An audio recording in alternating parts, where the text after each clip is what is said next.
And then when our wife is mad, what the husband should do?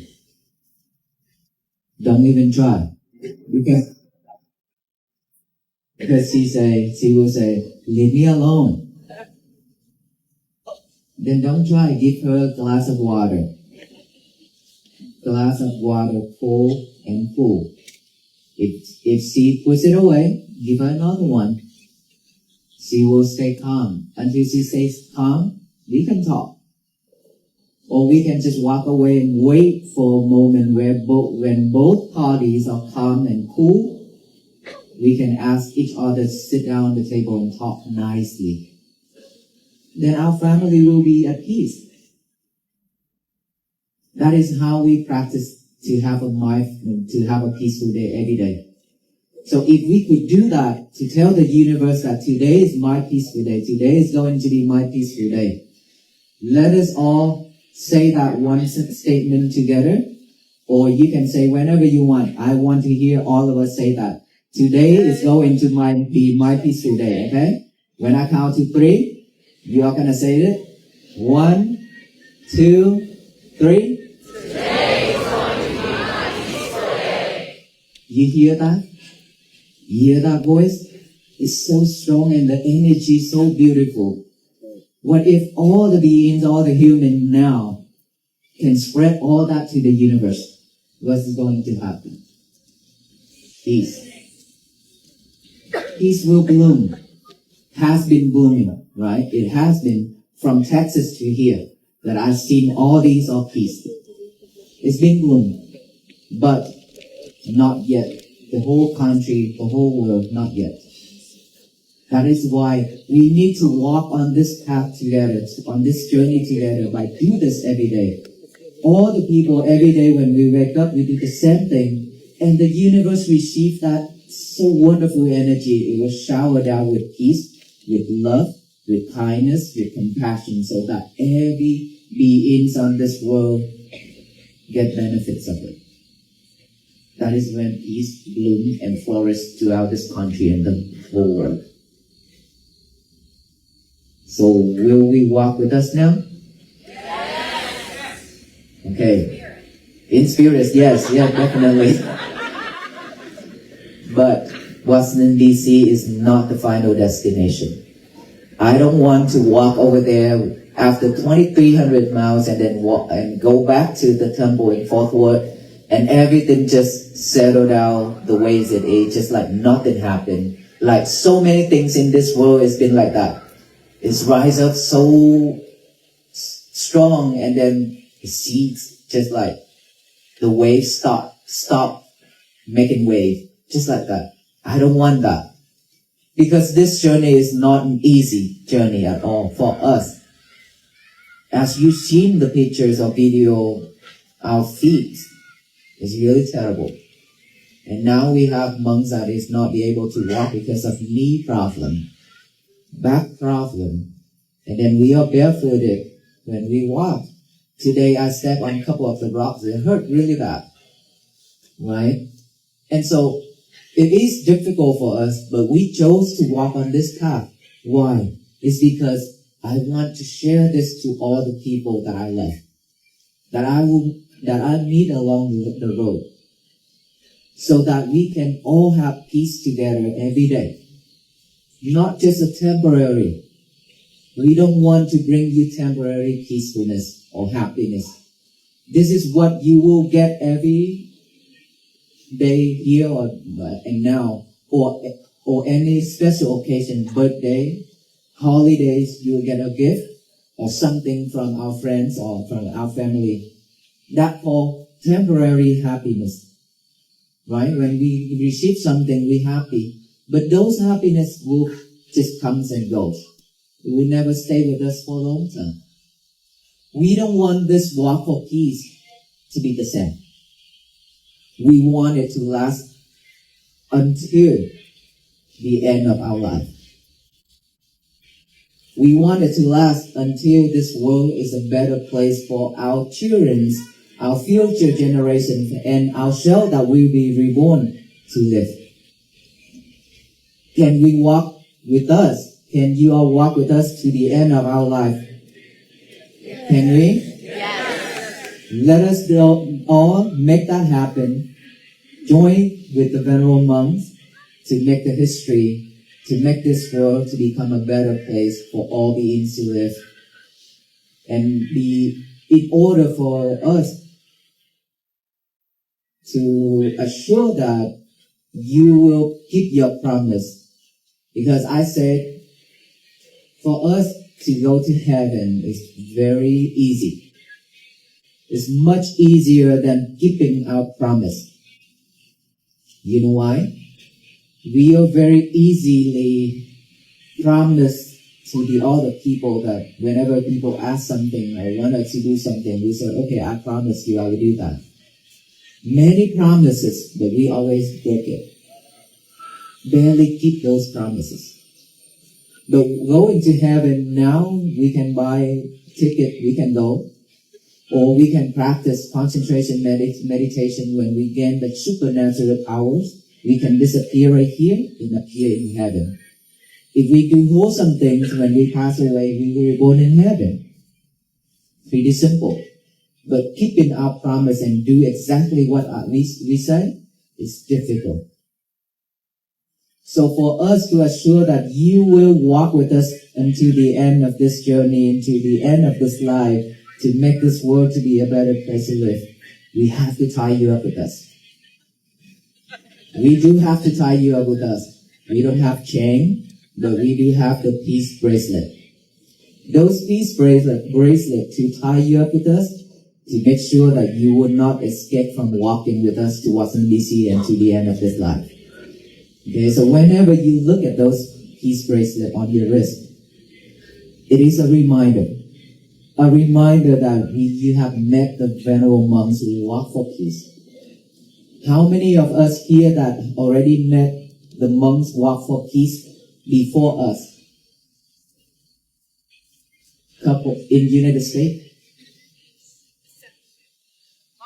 Only couple, right? Like last year or 2 years ago, there's a few 5 or 7 monks walk in Florida. But for most of us here, this is the first time in our life seeing the monk walk like this. Is that right? Yes. For us to meet all of you too, we are strangers to each other. We have different background, we have everything different. But we can come together and sit down like this and stand like this and talk like this. And we can laugh, we can enjoy like this. This is peace. This is how the world should be. No more separation. There's nothing to divide. It's because we have the same blood color, which is red.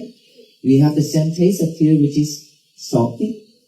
So there's no difference, right?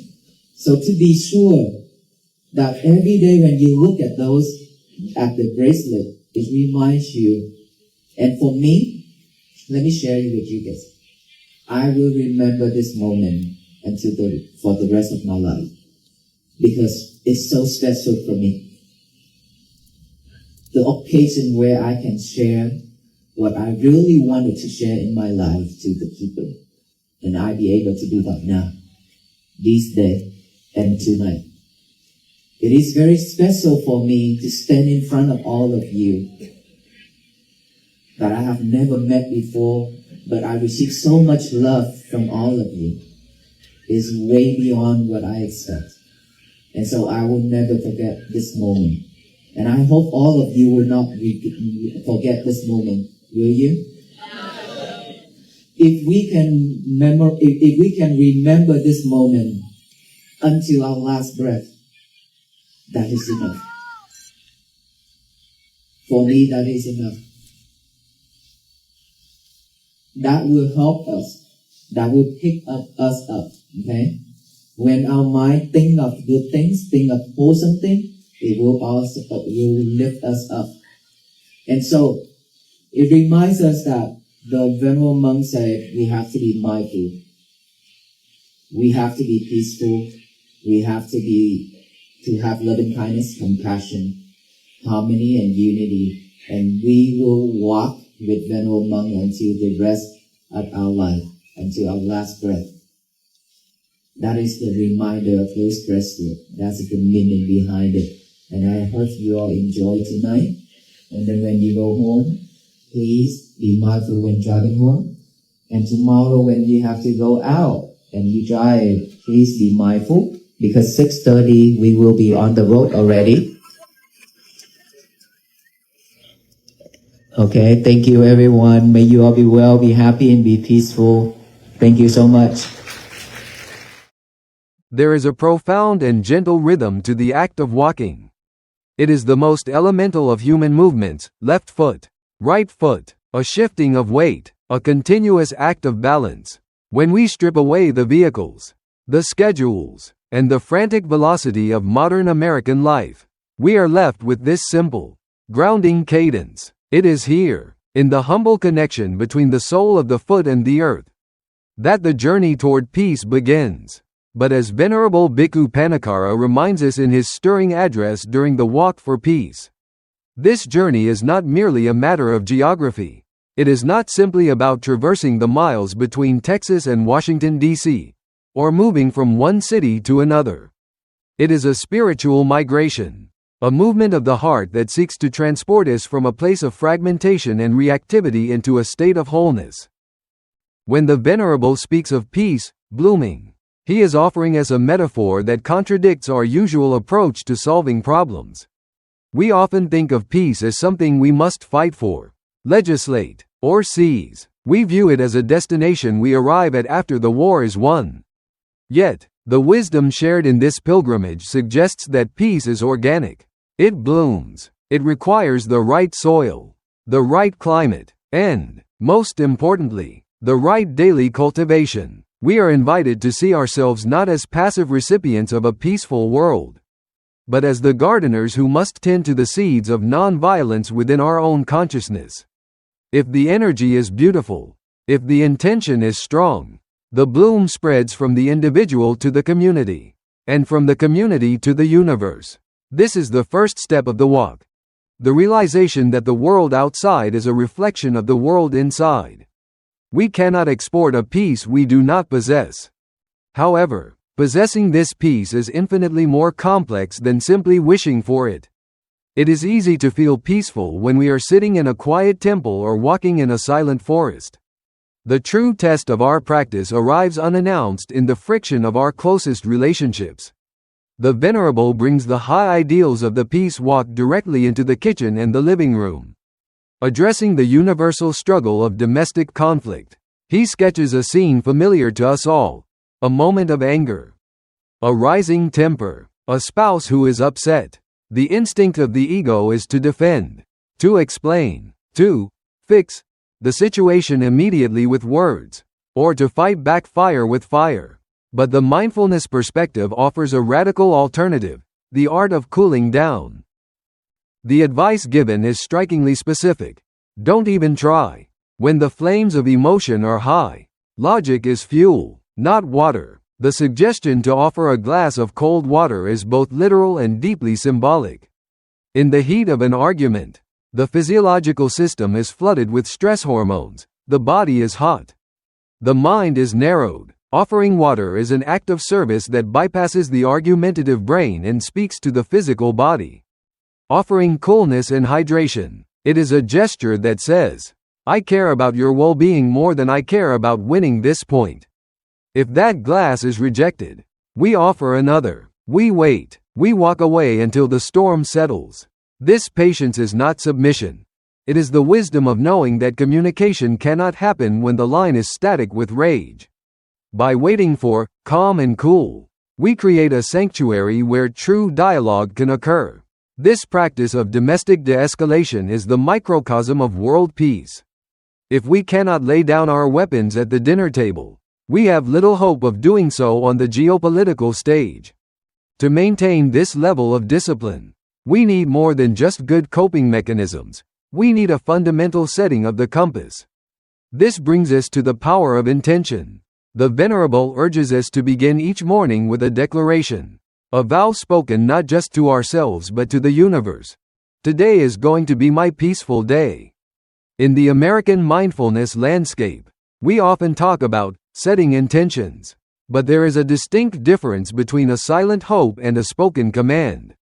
When we vocalize this commitment, we are vibrating the air with our will. We are telling our subconscious mind to look for peace, to create peace, and to prioritize peace above efficiency, profit, or being right. The transcript suggests a mystical reciprocity in this practice. When we broadcast this energy, the universe receives it. This is not magic in the fairy tale sense, but a recognition of the interconnected web of cause and effect. If we wake up expecting conflict, we unconsciously armor ourselves for war, triggering aggression in others through our defensive posture. Conversely, if we wake up committed to peace, our face softens, our voice lowers, and we become a conduit for love, kindness, and compassion. We begin to shower the world with a different frequency. This daily ritual is the anchor. Without it, we are driftless boats, tossed about by the changing currents of the news cycle or the moods of those around us. By declaring the day peaceful before the chaos begins, we decide the weather of our own souls. Yet, we must be careful to distinguish this deep, cultivated peace from the fleeting highs of temporary happiness. We live in a culture that is obsessed with the acquisition of the temporary, the birthday gift, the holiday bonus, the new car, the dopamine hit of a celebration. The venerable notes that these things bring a happiness that comes and goes. It is fragile. It relies entirely on external circumstances going our way. If the gift is broken, the happiness breaks. If the holiday ends, the joy evaporates. The walk for peace is not offering a souvenir, it is offering a transformation. The aspiration here is for a state of being that lasts until the end of our life. This is the difference between a weather system and a climate. Temporary happiness is a passing storm of joy. Mindfulness is the climate of the heart. We are asked to look beyond the sugar rush of immediate gratification and commit to the long, often boring, often difficult work of stabilizing the mind. We want to leave a legacy for our children and future generations that is not based on what we bought, but on how we were. To build a better world, we must value the stone that builds the foundation more than the decoration on the mantelpiece. We are seeking a resilience that remains even when the party is over and the lights go out. This distinction becomes sharply profound when we consider the reality of suffering. The path of the peacewalker is not paved with rose petals. The monks speak candidly of the physical toll, feet that are terrible, knee problems, back pain, and the sharp agony of stepping on rocks while walking barefoot. Why would anyone choose this? Why leave the comfort of a temple or a home to walk barefoot on unforgiving asphalt? This is where the mindfulness perspective shifts from self-improvement to self-transcendence. We accept suffering not because we enjoy pain, but because we love the world. The blisters and the bruises are the physical manifestations of a spiritual truth. The path of love requires endurance. When we step on a rock and it hurts, we are jolted into the present moment. But we are also given a choice. We can curse the rock, or we can breathe through the pain and keep walking for the sake of those we love. The Venerable shares that they choose this path to share peace with all the people that I love. The suffering becomes a vehicle for compassion. It breaks down the arrogance of the ego.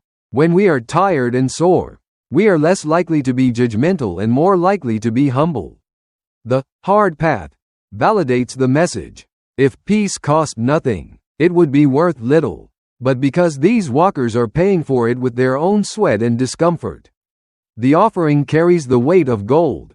It teaches us that when life hurts, whether it is physical pain, grief, or hardship, we can use that very friction to polish our compassion, rather than letting it grind us down into bitterness. As we walk through this shared vulnerability, the illusion of separation begins to dissolve. One of the most beautiful insights offered in the transcript is the recognition of our radical sameness.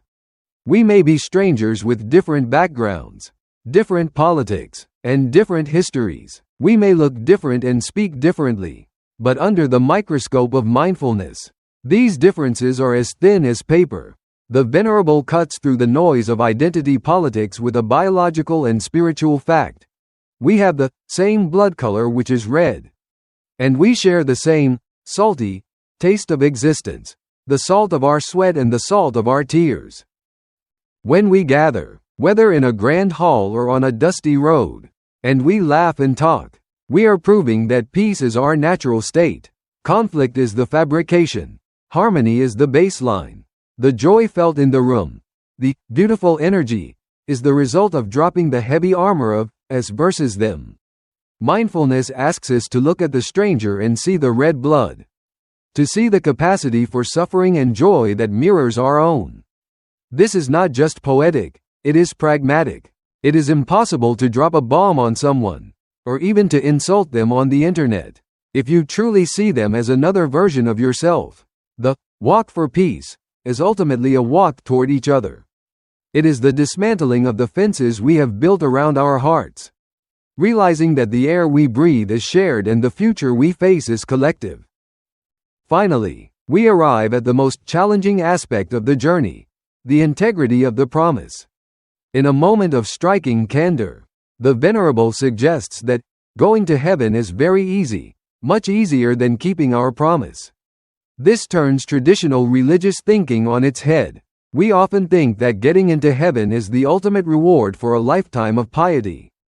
Difficult and rare, but here, we are told that heaven is just a matter of mechanics, tickets, good karma, or concentration states. The real rigor, the true grit of spirituality, is found in the reliability of our word.